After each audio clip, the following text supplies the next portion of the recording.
فبراير هاي طول الخبر على خمسة غطي العشرين شوف وحاضر سويت وعايز سويت يعني وجهك مقابلتي يقرأان يقرأان أنت سواء أنت سابسن أنا شعب الصوماليين هو الجريمة دعوتي بدأ اللي نقول استجدني الصوب العبتين لوقتهم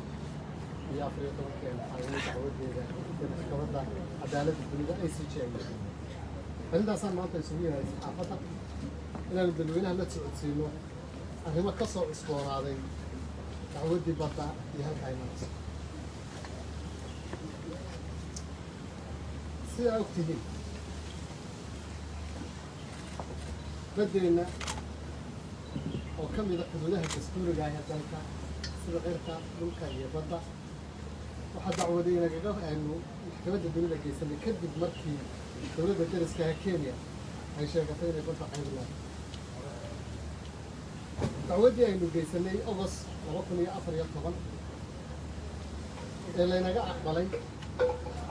إلا ما أنت لما كنت يكون كوني اللي بتنتهي قالوا والله دولة كينيا هي مركي أفراد وحاي شالي سو صارين قرال يقولون إن مر شنات روبوتان مر أفراد ونقول يسكن مجيء شنات إلا مجيء دولة فدرال الصومالية ساكو خميسة كوريا 8 فبراير طبقا يقول العطن وحاي محكمة عدالة الدنيا ICJ حرمته انتهي هيك بالنذرلاند ayuu qortay warqad ay ku sheegayso Soomaaliya inay diyaar u tahay inay ka qayb gasho dacwadda oo la mudeeyay dhowr usbuuc kadib 15 Maarso 2012 isla markaana aynay dowladda Soomaaliya marna aqbalaynin dib u dhigis dambe oo afraad yeeshay sababtoo ah dowladda federaalka Soomaaliya waxay aaminsan tahay qaynuun yaqaanada duniduna ay isku waafaqsan yihiin justice delay is justice denied haddaad dib u dhigto xukun iyo maxkamad waxay ka dhigan tahay inaanad maxkamadda aqoonsanayn ama ku kalsoonayn ama aanad rabin inaad cadaaladda hortagto ayay ka dhigan tahay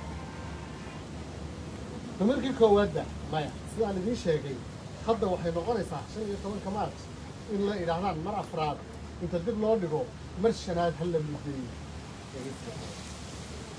أغسطس 2014 ayaynu geysanay codsigii koowaad aynu gal dacwadeed ku furnay July 2015 qoraalkii dacwadda ee dhinaceena inaynu badda leenahay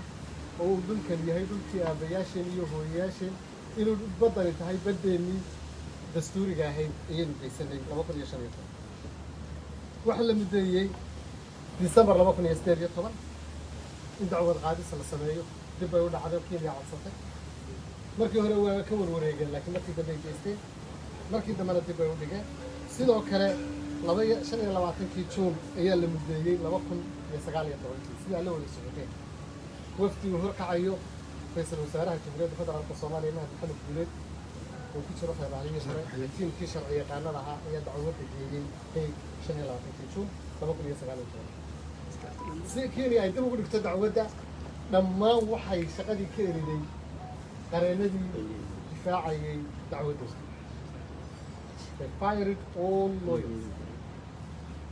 kadibna waxay maxkamaddii ka yimaadeen iyagoo aan representation ama cid matasha dacwaddooda oo u doodaan haysa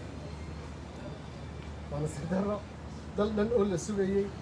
oo yidhi dhammaan qareenadii u doodi lahaa shaqadii baa ka eriyey sabab markii la weydiiyena waxay idhaahdeen waana khiyaamayeenoo waxay u shaqaynayeen meelo kale waxay codsadeen sanad in dib loogu dhigo maxkamadda waa ka diiday gudoomiye maxkamadda gabadhu waxay tiri 2 bilood baa la siiyay November 4 ilaa 8 ayaa la muujiyay mar labaad ayay soo codsadeen oo yiraahdeen ilaa hadda loo yaro maanaan qoranin maanaan shaqo gelin kontraadyo cusub lama gelin dacwadiina may daraas gareynay dib loogu dhiga ilaa June 2020 tii ugu dambeysay waa tan dhowrka usbuuc ay ka dhiman yihiin 15 March 2021 kiina shalay way soo saareen warqad xeerlaaliyahooda guud uu soo saaray uu leeyahay ma iman sababtoo ah waxaana laga xaday maab noo muhiim ah oo aanu u malaynayno inay dadka abisahayna gacantooda yacni wax oo la yaab leh sheegashadoodan hadda ay rabaan inay dib u dhigaan waxay leeyihiin waxaanu ka maqlaynaa wararka naga soo gaaraya Soomaaliya siyaasiyiinta qaar ka mid waxa weeye inaanay dawlad sharciga ka jirin dalka Soomaaliya inay leeyihiin qaynuunada caalamiga ah waxay ku salaysan yihiin dawladu marka dawladdii kula doodaysay ee ay sahayseen haddaad isku wala faargarayso dalkaasi dawlad male faa'iideysanaya hadallo aan ka fiirsi lahayn oo siyaasiyiinta qaar ay ugu loogayaan ama ugu gowracayaan qarannimada Soomaaliyeed cadow hadda sheekadii marka intii hore ee isla ogeyn way soo dhacday waxayna u egtahay markay yidhaahdaan dalkaba dawlada kama jirto ninbaa wuxuu yidhi islaantii dariskeenna indalaanna ku ogeyn haddana dadculow bay ku darsatay inay dadka cunto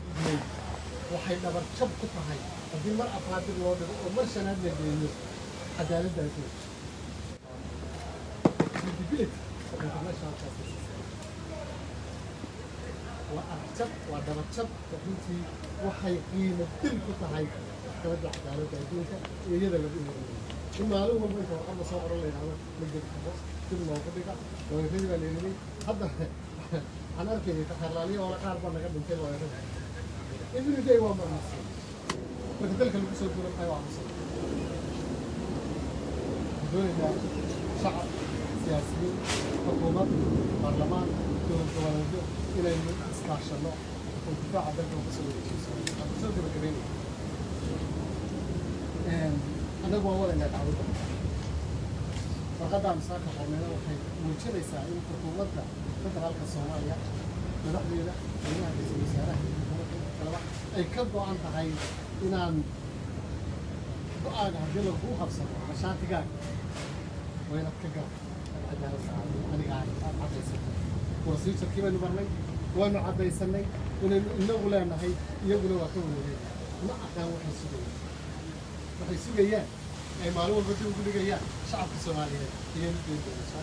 aad iyo aad baa u mahadsan